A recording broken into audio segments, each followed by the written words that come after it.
Sommes-nous tous déficitaires en oméga 3 ? Où peut-on trouver des oméga 3 ? Les compléments alimentaires sont-ils la solution ? Si oui, sous quelle forme et quel est l'indice à repérer sur les emballages ? Enfin, quels aliments contiennent des oméga 3 ?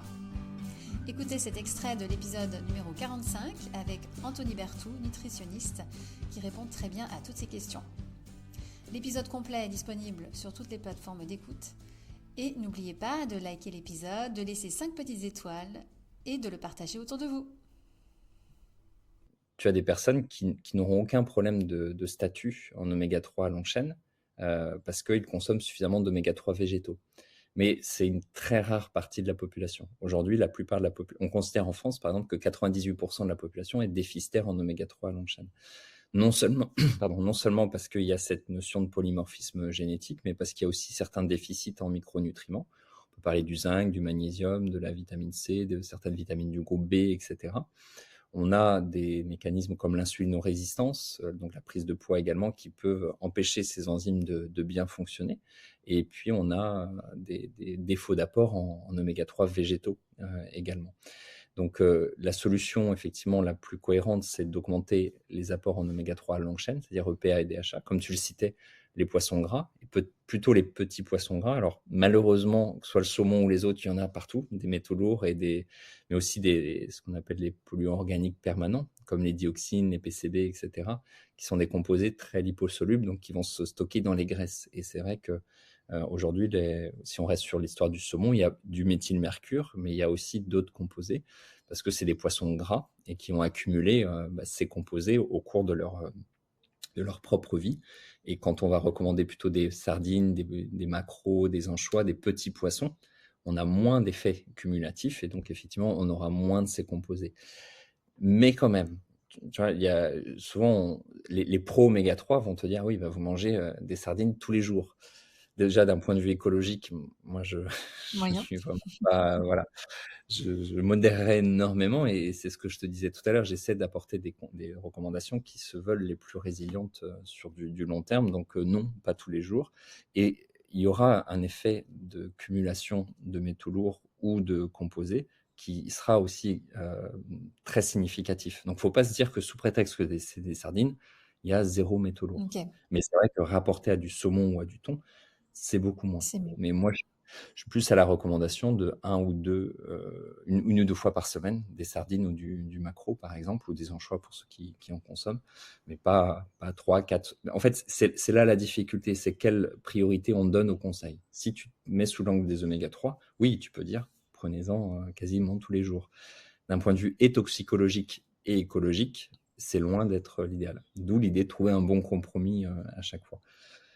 Et comme la plupart de la population est déficitaire, on va prendre des compléments d'oméga 3 puisque ça va être plus simple. Et là, on est dans des procédés qui vont concentrer ces oméga 3. Alors, on peut parler d'estérification, de purification, etc.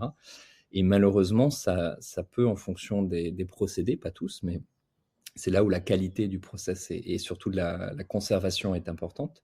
On peut avoir un stress oxydatif qui va s'initier sur ces oméga 3 parce que ce qui fait leur richesse, c'est-à-dire le fait d'avoir beaucoup d'insaturation, fait leur faiblesse. C'est-à-dire qu'ils sont très sensibles au stress oxydatif. Et donc, quand tu vas garder des capsules d'oméga 3 pendant plusieurs mois, voire pour certains plusieurs années, c'est un peu l'effet de la patate chaude, c'est-à-dire qu'il va avoir un effet de propagation du stress oxydatif très important. Aujourd'hui, on a, je pense notamment à un essai clinique, on a mis en évidence que sur le facteur LDL oxydé, c'est-à-dire ce qui va être la fraction hétérogène du LDL, qui va augmenter le risque en tant que tel, risque cardiovasculaire, en fait, ces oméga 3 oxydés peuvent accentuer le risque, là où des oméga 3 non oxydés ont plutôt tendance à le réduire.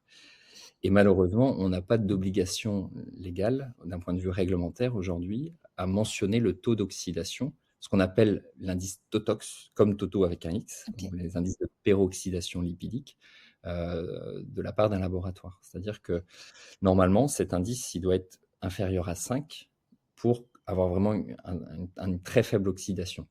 Mais cet indice, il est parfois mesuré par les laboratoires, c'est très bien. Donc, c'est pas parce que c'est pas obligatoire que certains laboratoires ne le font pas. Il y en a qui le font et c'est tout à leur honneur.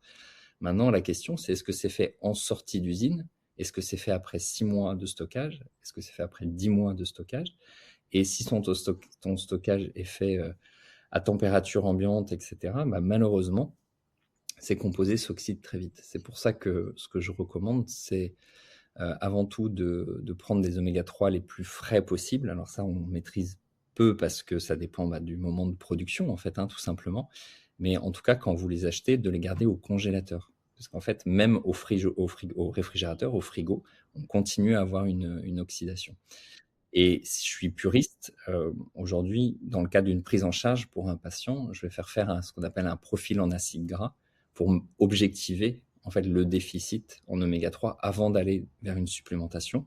Et on va vérifier la capacité de régulation du stress oxydatif du patient, ou on va le renforcer justement par des conseils, voire une supplémentation, pour éviter justement qu'il s'expose trop à un stress oxydatif potentiellement associé à des oméga 3 qui doivent être apportés en grande quantité si on veut un effet qui soit significatif, c'est-à-dire au moins 2 à 3 grammes. Et là, si l'oméga 3 est de mauvaise qualité, ça peut un peu coincer. Donc, C'est moyen. en clair, demandez au laboratoire l'indice TOTOX, ce qu'on appelle l'indice de peroxydation, idéalement inférieur à 5, idéalement tout au long de la durée de vie du produit, et quand vous l'achetez, de le garder plutôt au congélateur, puisque vous n'allez pas croquer dans la capsule, en fait, vous allez l'avaler, donc il n'y a aucun problème pour ça.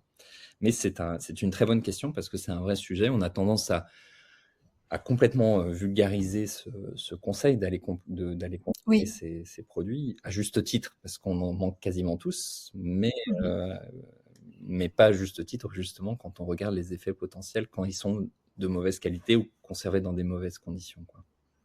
Donc ça, c'est ta première question, et puis tu avais la deuxième, mais peut-être... Oui, mais juste par rapport à la première, donc il y en a dans les poissons gras, maquereaux, sardines. Est-ce qu'il y en a aussi dans les noix de Grenoble ou les noix de cajou? Oui, la forme végétale. Donc justement, c'est ce que tu parles des oméga 3, c'est ça? Oui. Alors, sur les noix du Périgord, oui, noix du Périgord, noix de Grenoble. Sur les noix de cajou, non, ou très peu, en tout